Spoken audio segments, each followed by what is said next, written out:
অবশ্যই সবার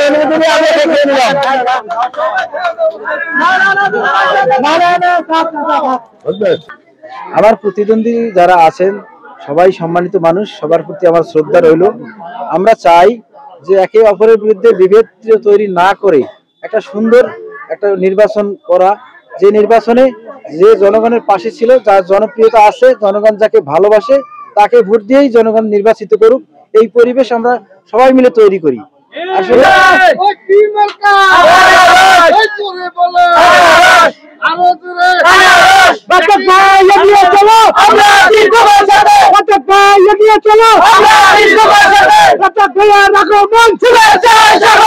জানেন যে বিগত দিনে আমিও উপজেলা পরিষদের ভাইস চেয়ারম্যান পদে ছিলাম, আমার যিনি প্রতিদ্বন্দ্বী উনি উপজেলার চেয়ারম্যান হিসেবে ছিলেন। এ কারণে আমাকে জনগণ ভোট দিবে যে আমি বিশেষ করে এই হারাগাছ অঞ্চলকে মাদক থেকে মুক্ত করার জন্য যুব সমাজের পাশে থেকে সবসময় খেলাধুলায় তাদেরকে উৎসাহিত করতাম, বিভিন্নভাবে উৎসাহিত করতাম। আমি এই উপজেলার যুব সমাজ আমার জন্য যেভাবে মাঠে ঘাটে কাজ করছে, কারণ তারা জানে যে আমাকে দিয়েই আগামী দিনে স্মার্ট বাংলাদেশ বা পরিবর্তনের করার সম্ভাবনা রয়েছে। আর যিনি বিগত দিনে 10 বছর এই উপজেলা পরিষদে ছিলেন তাদেরকে ওনার জনগণের দেখা হয়ে গেছে, এবং ওনার কাছ থেকে জনগণ কি পেয়েছে আর কি পায় নাই, সেজন্য সব হিসেব নিকেশ করেই তারা আমার পাশে এসে দাঁড়িয়েছে, এবং এই জন্যই তারা আমাকে ভোট দেবে। আল্লাহ যদি আমাকে নির্বাচিত করায়, আপনি জানেন নিশ্চয়ই সাংবাদিক হিসেবে যে আমাদের অঞ্চলে একটা ইপিজেড বা অর্থনৈতিক অঞ্চল হতে যাচ্ছে, যেখানে 50,000 মানুষের কর্মসংস্থান হতে যাচ্ছে। সেইটাকে দ্রুত যাতে কার্যকর হয়, প্রথম সমস্যাই হচ্ছে আমাদের যুব সমাজের কর্মসংস্থান না থাকলে একটা যুবক বিপদগামী হওয়ার সম্ভাবনা বেশি থাকে। এজন্যই প্রথম কাজই হচ্ছে এদের কর্মসংস্থান সৃষ্টি করা।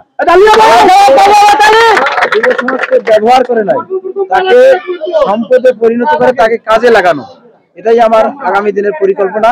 যে এই যুব সমাজকে কর্মের ব্যবস্থা করে দেওয়া, তাদেরকে মাদক থেকে দূরে রাখা, তাদেরকে পরিবারের সাথে যাতে একটা ছেলে মাদকাসক্ত হয়ে একটা পরিবারকে ধ্বংস না করে, সেজন্য খেলাধুলা আমার সবসময় স্লোগান, খেলাধুলাই হোক মাদকের বিরুদ্ধে প্রধানতম হাতিয়ার।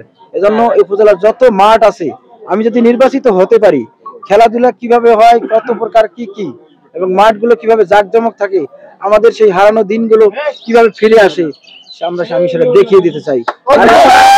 আর এটা যুব সমাজ বিশ্বাস করে বলেই সারা উপজেলার যুব সমাজ এবং যুব সমাজের সাথে আবাল বৃদ্ধ বনিতা মা বোনেরা সবাই আমার পক্ষে এবং আনারসের পক্ষে ভোট দেওয়ার জন্য 8 তারিখের অপেক্ষা করছে।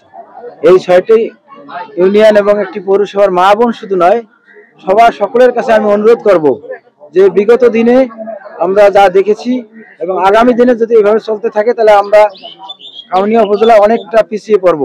আমরা আর পিছিয়ে যেতে চাই না। আমাদেরকে ব্যবহার করে অন্যরা চলুক, সেটাও আমরা চাই না। আমরা চাই আমাদের পরিবর্তন। আমরা এই এলাকার মানুষ, হারাগাছের মানুষ বেশি উপেক্ষিত, তাদেরকে ব্যবহার করে তারা অন্যরা বৃত্তশালী হয়ে গেছে, কিন্তু তাদের জন্য, তাদের সন্তানদের জন্য আমাদের লোকজন তারা কেউ চিন্তা করছে না। আমি যেহেতু একজন শিক্ষক পরিবারের সন্তান, আমি সাধারণ মানুষের কষ্টটা বুঝি। এক্ষেত্রেই এখানে সরকারি বড় প্রতিষ্ঠান করে এইখানে কাজের কর্মসংস্থান সৃষ্টি করা, নির্বিচার যদি হয়ে যায় ওখানেই তো 50,000 লোক কাজ করবে। এখানেও হারাগাছে আমরা একটা বড় শিল্প প্রতিষ্ঠান করব, সরকারি প্রতিষ্ঠান, যেগুলোতে অনেক হাজার কোটি টাকার বিনিয়োগ হয়। এজন্য দৌড়াতে হয় মন্ত্রণালয়ে। সেই দৌড়ানোর লোকটা আমাদের হারাগাছে নেই। যিনি দায়িত্বে ছিলেন তিনি কোনোদিনও সচিবালয়ের গেটটা পর্যন্ত দেখেন নাই, তাহলে তিনি কি আমাদের জন্য করবেন? সেই অবস্থা থেকে হারাগাছবাসীকে, পুরো উপজেলাবাসীকে পরিত্রাণ দিয়ে তাদের কর্মের ব্যবস্থা করতে চাই ইনশাআল্লাহ।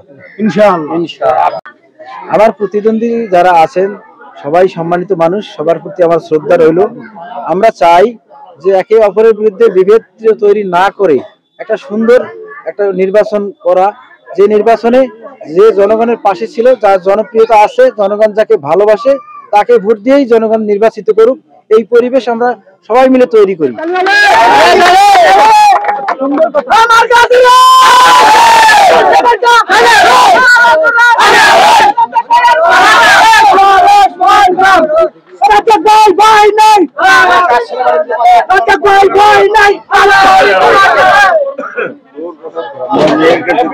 গত ইলেকশনে তো